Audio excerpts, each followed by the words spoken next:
कुछ लोग बुखलाए गए हैं। कहते हैं सरकार उनकी है, सिस्टम हमारी है। सरकार ने जो कदम उठाया, सब लोग हमारे मदद किए, हम हमारे लोगों को तारीफ किए। इसीलिए आज मजबूरी से केंद्र सरकार ने निर्णय लिया। Whenever Rahul Gandhi raising this issue of caste census, BJP people will start to attack him. The BJP has taken aim at the Congress for trying to claim credit for the caste census, a key demand championed by Rahul Gandhi in recent months. During a cabinet briefing, Union Minister Ashwini Vaishnav pointed out that the Congress had historically opposed caste-based enumeration. This sparked a quick response from Rahul Gandhi, who held a press conference, while other Congress leaders accused the centre of approving the move only under political pressure, a claim that did not sit well with the BJP. In a press briefing today, Union Minister Dharmendra Pradhan hit back strongly at the Congress, accusing the party of hypocrisy and a history of neglecting backward communities. Here's what key leaders have said on the caste census so far. मित्रों, कल जब ये निर्णय हुआ, कुछ लोग बुखलाए गए हैं। कहते हैं सरकार उनकी है, सिस्टम हमारी है। मैं जब बात आ ही गई तो थोड़ा पूरी बात खुल के चर्चा करनी ही चाहिए। देश उसको, उस सच्चाई को जाननी ही चाहिए। 51 में सरकार किसकी थी, सिस्टम किसकी थी? 31 में 1931 में आखिरी जातिगत जनगणना हुई थी। 41 में देश आजाद नहीं हुआ था, उस हुकूमत ने उसको नहीं किया। लेकिन 51 में सिस्टम और सरकार किसके हाथ में थी? स्वर्गीय पंडित जवाहरलाल नेहरू जी ने कि मत यह जग जाहिर था। अगर बाबा साहेब और बापू ना होते, सामाजिक संवेदनता का कोई विषय नहीं होता उनकी मन में, संविधान सभा की परामर्श नहीं होता, तब देश में आज आरक्षण नहीं होता। क्यों?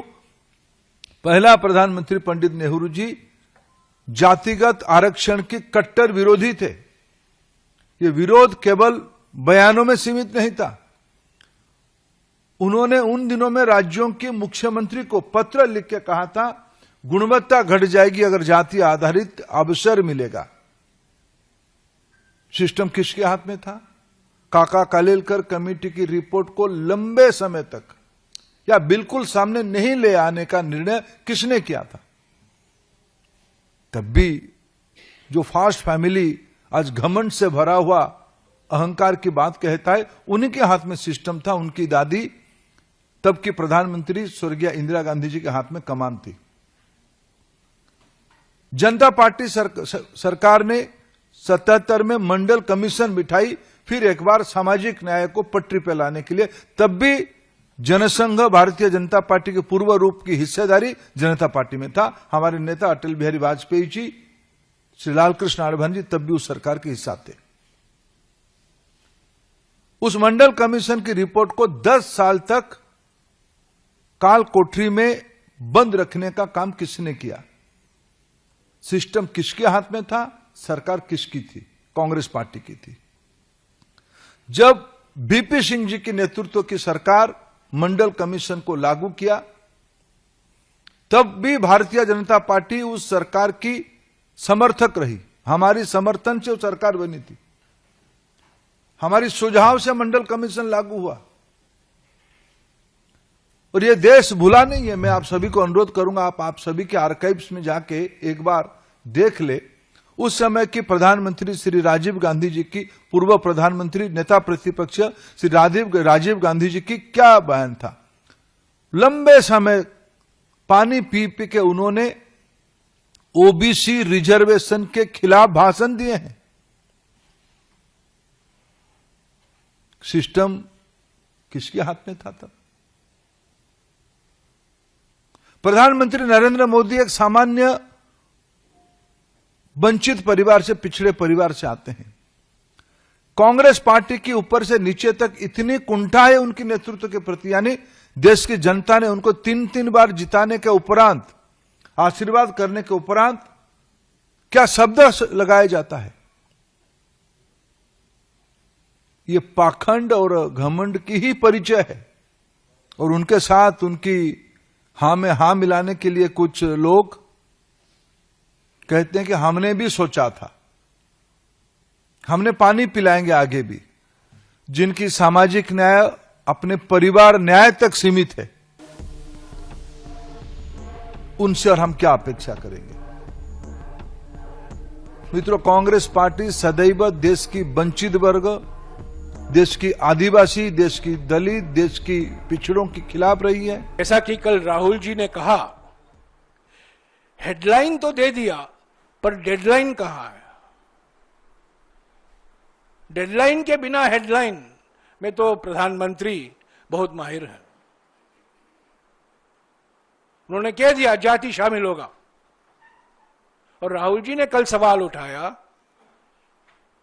आप एक रोड मैप देश के सामने रखिए। 6 साल से हम इंतजार कर रहे हैं इस जनसंख्या का। आप ही ने 24 दिसंबर 2019 को निर्णय लिया था, तब तो जाति का कोई जिक्र नहीं था। अचानक कल आपने कह दिया कि जाति जनगणना इस जनगणना के जो जनगणना कराया जाएगा उसमें शामिल होगा।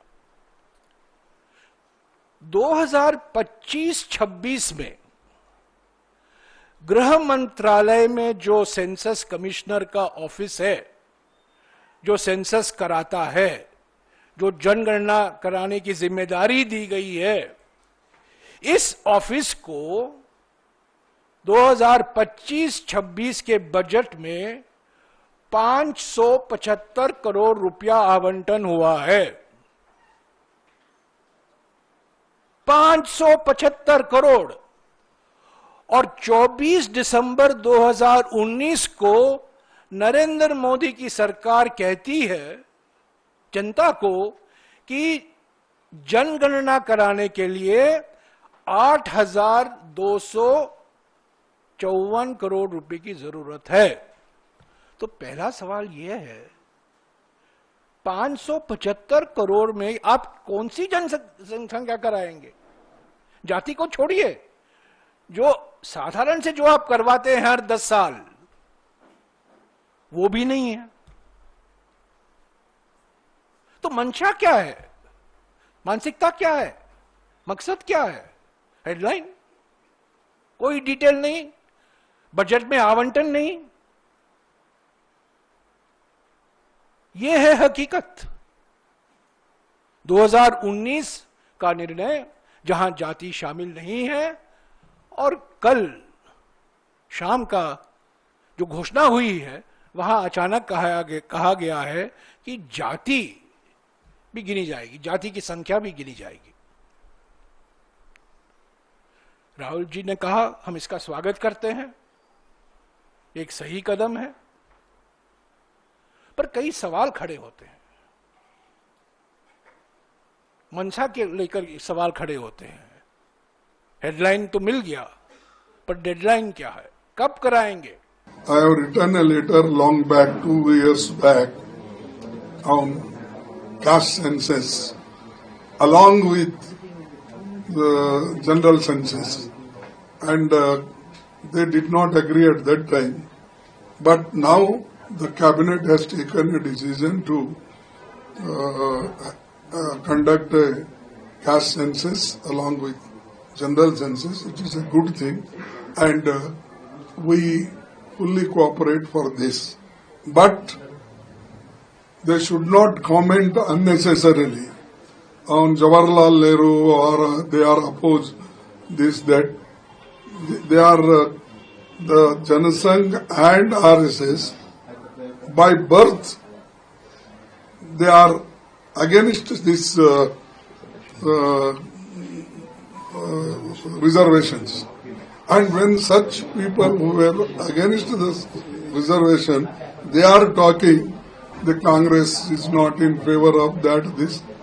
If we were not in favor, have I written that letter 2 years back? Or have you done many agitations district-wise? Therefore, They all, again, they create confusion in the mind of people, and they are the only people interested in country's welfare. It is bogus. I don't agree. They are just for political purpose. They always do such things. हम लोग ने इस विधानसभा में हम लोग मांग किए, resolution pass किए केंद्र सरकार को आने वाले जनगणना में जाति गणना करो। नहीं किए तो इस देश आपको भारतीय जनता पार्टी को माफी करने वाले नहीं है। इसीलिए हम लोग सब मिलके संसद से लेकर सड़क से लेकर संसद तक हम आवाज उठाए, दिल्ली गए, जंतर मंतर में हमारे आवाज सुनाए। इस बार जनगणना में जाति गणना करना ही पड़ेगा मोदी जी, नहीं तो फिर आप मैदान में नहीं आओगे आने वाले चुनाव में। ये मांगता देश भर जितने भी पॉलिटिकल पार्टीज थे उस दिन, आप लोग गवाह है, सब भारतीय जनता पार्टी एनडीए के लोग के अलावा बाकी के सब लोग आके जंतर मंतर में हमें मदद दिए। जो तेलंगाना राज्य सरकार ने जो कदम उठाया, सब लोग हमारे मदद किए, हम हमारे लोगों को तारीफ किए। इसीलिए आज मजबूरी से केंद्र सरकार ने यह निर्णय लिया, मगर इस मौके पे हम लोग राजनीति बात करना नहीं चाहता है। नरेंद्र मोदी जी के नेतृत्व में केंद्र सरकार ने अब जनगणना में जाति गणना करने के लिए जो तय किए, जो निर्णय लिए, हम लोग अभिनंदन करना चाहता है केंद्र सरकार को, नरेंद्र मोदी जी को धन्यवाद कहते हुए कुछ सुझाव है, हमारा एक्सपीरियंस है, हम लोग कुछ सीख लिए। केंद्र सरकार को हम सुझाव दे रहे हैं, आप सचमुच इस जनगणना में जाति गणना करना है तो यूनियन कैबिनेट का एक ग्रुप ऑफ मिनिस्टर्स का एक कमेटी बनवा दो, उसके आगे एक एक्सपर्ट्स कमेटी बना दो, एक्सपर्ट्स कमेटी में आपके ऑफिसरों को भी उसमें शामिल करो। उसके बाद पूरा देश भर आप स्टडी करो, राज्य राज्य में अलग अलग जाति है। उदाहरण, यहाँ के जो बोया कम्युनिटी तेलंगाना में ओबीसी है, मगर कर्नाटक में वो ट्राइबल है। यहाँ के लंबाड़ा ट्राइबल है, महाराष्ट्र में वो ओबीसी है। ऐसे बहुत सारे जाति अलग अलग राज्य में अलग अलग रिजर्वेशन आज उन लोग लागू किए। इसीलिए अलग अलग राज्य में अलग अलग जाति का गणन करना है तो अलग अलग प्रोफाइल, अलग अलग विधान लेना पड़ेगा। इसके लिए आप लोग पहले कंसेंसस बिल्ड करने के लिए एक ग्रुप ऑफ मिनिस्टर्स का एक कमेटी बनवा दो। At last, they agreed that the caste census is the need of the country and the need of the hour. Why I am telling this you? Because the last 3-4 years, leader of opposition Rahul Gandhi continuously batting for caste census, tracing data and raising the genuine issue of the common people of this country. Whenever Rahul Gandhi raising this issue of caste census, BJP people will start to attack him. They attacked in a very bad language. The social media attacked in a very bad. Even though in the parliament also, when we tried to speak about caste census, they completely laughed on him. Our Prime Minister told us, in this country only 4 castes are there. And what is the need of caste survey? I don't know what provocation they got for announcing this caste census. I don't know, but we are not bothered about that all things. We are very much happy that now the India government finally realized that caste census is one of the major important issue of the common people of this country and deprived people of this country. In that way, let us see. But we are asking 2 things.